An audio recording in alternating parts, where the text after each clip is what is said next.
Hello friends, मैं हूं नवीन। स्वागत करता हूं आप सभी का धस्माना इंग्लिश क्लासेस में। दोस्तों, आज मैं आपको बताने वाला हूं गोइंग टू के बारे में। देखिए, गोइंग टू का जो यूज़ किया जाता है वो दो प्रकार के सेंटेंसेस में किया जाता है। अब देखिए, नंबर एक, किस प्रकार के सेंटेंस होंगे ये ध्यान दीजिए। देखिए, जब किसी हिंदी वाक्य में मुख्य क्रिया के अंत में ना, नी, ने इन लेटर का यूज होगा, या तो ना, नी या ने में से कोई एक यूज होगा, और उसके तुरंत बाद वाला है, वाली है, वाले हैं, या वाला हूँ, वाली हूँ, इस तरह के शब्दों का प्रयोग हो तो वहाँ हमें गोइंग टू का यूज करना है। मतलब गोइंग टू का अगर मैं कहूँ कि हिंदी मतलब क्या है, तो उसका यही हिंदी मतलब है कि हिंदी वाक्य के अंत में ना, नी, ने आए और उसके तुरंत बाद वाला है, वाली है, वाले हैं, या वाला हूँ, वाली हूँ शब्दों का यूज हो, वहाँ पर गोइंग टू का यूज किया जाता है। और अगर यही पास्ट में हो, अगर पास्ट में होगा तो वाला था, वाली थी, वाले थे शब्दों का प्रयोग हो, तब भी गोइंग टू का यूज किया जाता है। ठीक है। अच्छा, अब दूसरी बात है, दूसरे कैसे सेंटेंसेस होते हैं जिनमें हमें गोइंग टू का यूज़ करना है। ध्यान दीजिएगा, दूसरी तरह के वे सेंटेंसेस होते हैं जब किसी हिंदी वाक्य की वर्ब के अंत में ना, नी, ने इन लेटर्स का यूज हो और उसके तुरंत बाद प्रेजेंट टेंस का होगा, तो जा रहा हूँ, जा रही हूँ, जा रहे हैं, इन शब्दों का यूज होगा। और अगर पास्ट का हुआ तो जा रहा था, जा रही थी, या जा रहे थे, इन शब्दों का यूज किया जाएगा। तो वहाँ पर हमें गोइंग टू का यूज करना है।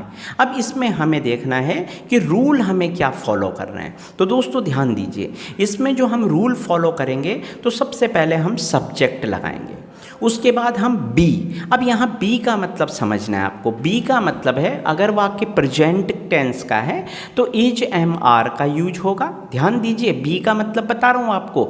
अगर प्रेजेंट टेंस का है तो इज, एम, आर, और अगर पास्ट टेंस का है तो वज, वर का यूज होगा। तो यहाँ पर इतना लंबा इज, एम, आर, वज, वर लिखने की जगह मैंने आपको सिर्फ बी लिख दिया है। तो आपको मैंने बता दिया कि बी का मतलब है is, am, are present tense में, अगर वाक्य पास्ट में हुआ तो वज, वर का यूज होगा, और उसके तुरंत बाद गोइंग टू का यूज किया जाएगा, फिर वर्ब की फर्स्ट फॉर्म, और लास्ट में ऑब्जेक्ट का यूज़ किया जाएगा। ठीक है, ये आपको ध्यान में रखना है। अब देखिए, मैं कुछ सेंटेंसेस आपको बताऊं।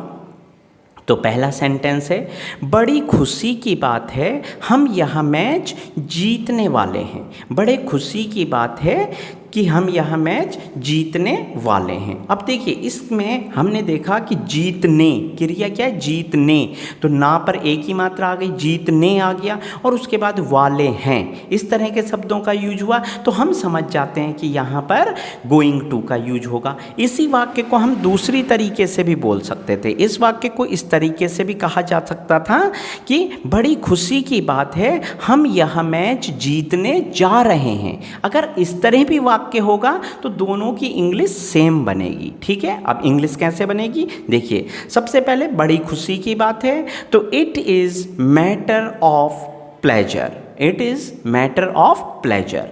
और फिर उसके बाद देखिए, अब हमारे पास सेंटेंस आया कि हम यह मैच जीतने वाले हैं। ठीक है, हम यह मैच जीतने वाले हैं या हम यह मैच जीतने जा रहे हैं, बात एक ही है दोस्तों। इंग्लिश बनेगी, पहले सब्जेक्ट आएगा, we are going to, we are going to win, verb है विन, जो इसकी फर्स्ट फॉर्म आ गई, win this match, this match. तो ये पूरी तरह से सेंटेंस बना, it is matter of pleasure we are going to win this match. देखिए नेक्स्ट सेंटेंस देखिएगा, आज वह कुछ बड़ा करने वाला है, आज वह कुछ बड़ा करने वाला है। कई बार हम इस तरह बोलते हैं। अब देखिए, बड़ा करने, करने ने आया एंड में और वाला है, तो हम समझ गए कि यहाँ पर गोइंग टू का यूज़ होगा।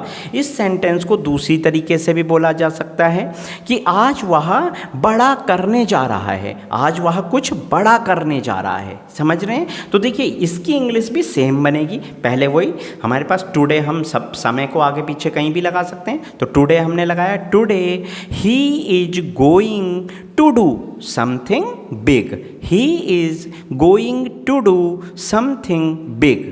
नेक्स्ट सेंटेंस देखते हैं, मैं आपकी शिकायत करने वाला था। अब ये पास्ट में हो गया, करने वाला था। इसको दूसरी तरीके से हम ऐसे भी बोल सकते हैं, मैं आपकी शिकायत करने जा रहा था। तो इंग्लिश बनती है, अब ये पास्ट का है तो बी का मतलब यहाँ पर वज वर होगा। I was going to complain against you. I was going to complain against you. Next sentence देखते हैं, वह मुझे 500 रुपये उधार देने वाला था। देने फिर वाला था, तो हम समझ गए कि ना नीने आ रहा है, वाला था आ रहा है, तो गोइंग टू का यूज़ होगा।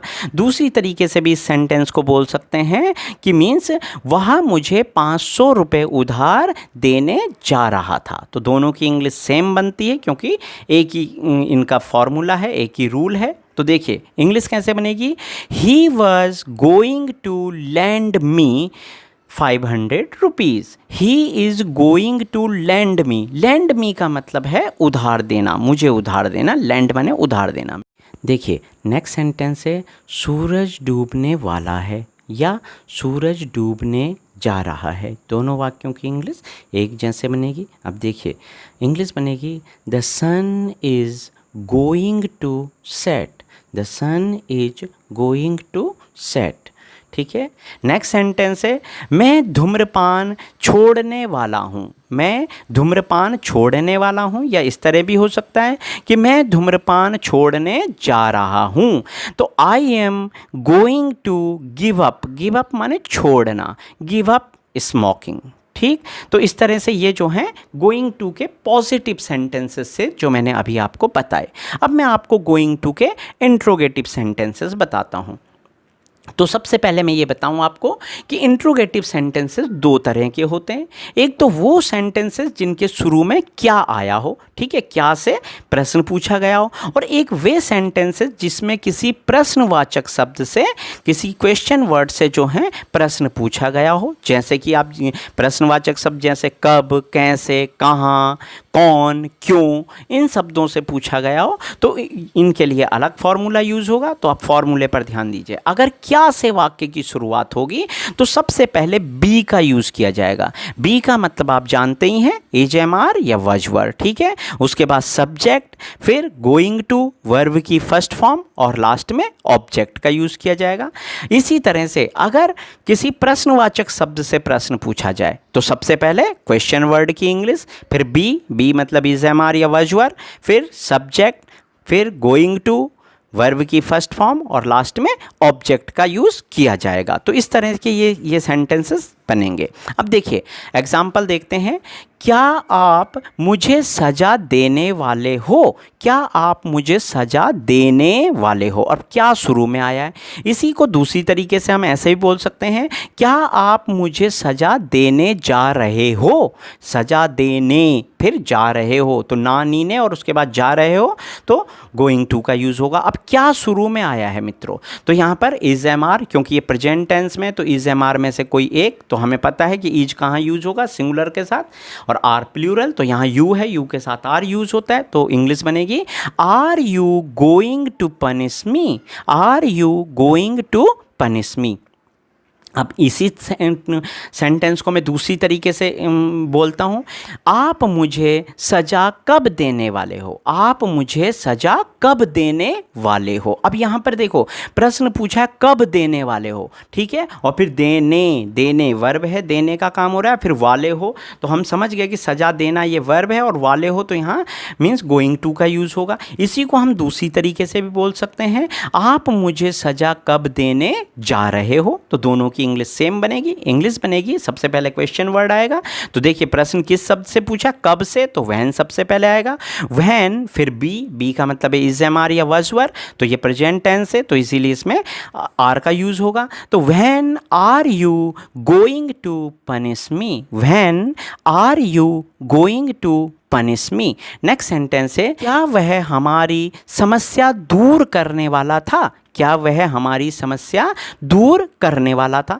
दूसरी तरीके से ये भी बोल सकते हैं, क्या वह हमारी समस्या दूर करने जा रहा था। ये पास्ट में है दोस्तों, तो वज वर्ब का यूज़ होगा। देखिए, तो सबसे पहले वज का यूज़ होगा, तो was he going to bolt out. Bolt out माने समाप्त करना या दूर करना।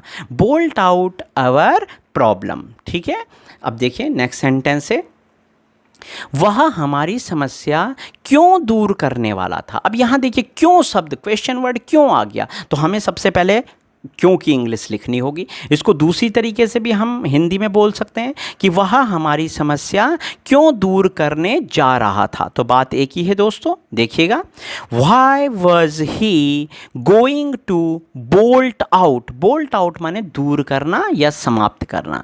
Bolt out our problem. Next sentence देखिएगा, क्या आप इस पुराने मोबाइल से ही काम चलाने वाले हो। क्या आप इस पुराने मोबाइल से ही काम चलाने वाले हो, या इस तरह भी बोल सकते हैं, क्या आप इस पुराने मोबाइल से ही काम चलाने जा रहे हो। क्या आप इस पुराने मोबाइल से ही काम चलाने जा रहे हो। तो इंग्लिश देखिए कैसे बनेगी, are you going to get along. देखिएगा, गेट अलोंग का मतलब होता है काम चलाना। ठीक है, means get along with this old mobile. With माने से, और दिस ओल्ड मोबाइल माने इस ओल्ड मोबाइल से, पुराने मोबाइल से।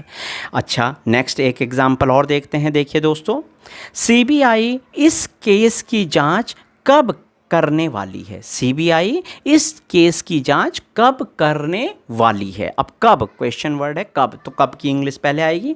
When is CBI going to investigate. Investigate माने जांच पड़ताल करना, और दिस केस मतलब इस केस की। तो पूरा सेंटेंस हुआ, when is CBI going to investigate this case. तो दोस्तों, उम्मीद करता हूँ कि आपको जो है गोइंग टू का जो आपका कॉन्सेप्ट है वो क्लियर हुआ होगा, और आप घर पर ज़्यादा से ज़्यादा इस तरह के सेंटेंसेस की प्रैक्टिस कीजिए, और कमेंट बॉक्स में मुझे अपनी प्रतिक्रियाएं ज़रूर लिखिए। अगर आपको मेरा वीडियो पसंद आता है तो प्लीज़ वीडियो को लाइक शेयर ज़रूर कीजिएगा। अगर आप इस चैनल के लिए नए हैं तो प्लीज़ चैनल को सब्सक्राइब करना बिल्कुल ना भूलिए।